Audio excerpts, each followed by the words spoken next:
Thank you for the opportunity. My name is Devesh Tahale, and the title of my piece is The Garden of the Circle of Life. The death of one person is a tragedy. The death of millions is a statistic. Yes, over 1.5 million people worldwide have already died of COVID-19 thus far. With so much sadness and instability, how do we find inner peace? How do we continue to stay resilient and hopeful at the same time? The numbers and statistics are constantly evolving and engulfing us, and equally capable of discouraging and encouraging us, for we are, after all, human beings whose emotional, practical, and logical senses are intertwined with each other.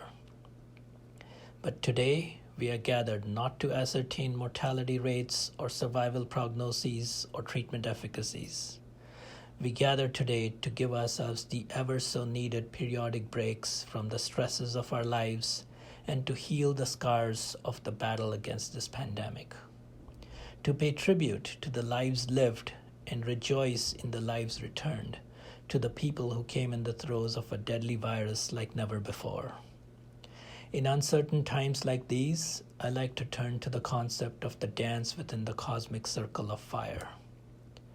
From as far back as the 11th century and perhaps even earlier, there has existed the knowledge of the Nataraja, a symbol of one of the most revered gods, Shiva, in the Hindu religion, as well as one of the most admired works of art in the form of a sculpture.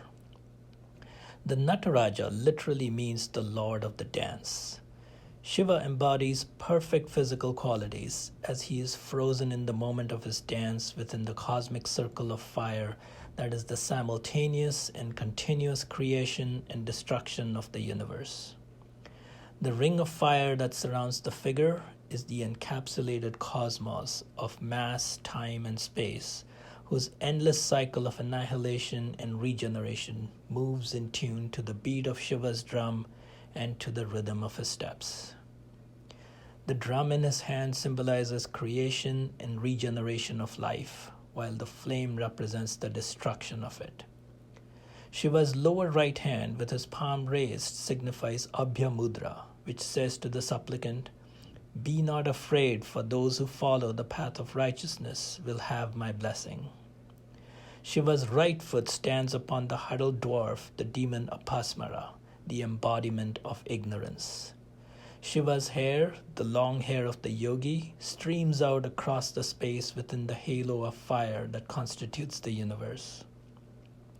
Throughout this entire process of chaos and renewal, the face of the god remains tranquil, transfixed in what the historian of South Asian art Heinrich Zimmer calls the mask of God's eternal essence.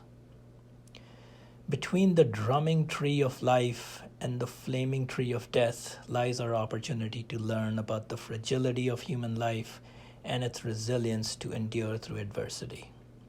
May righteousness light our path ahead of us, and may we continue to crush the demons of ignorance. May we continue to be guided by the science of discovery, and may we stay humble to the new learning, guided by the virtues of faith, compassion, and love. Whether it is the dancing Shiva or your own version of prayer, homage, and tribute, may you find this garden to be the vehicle to do so.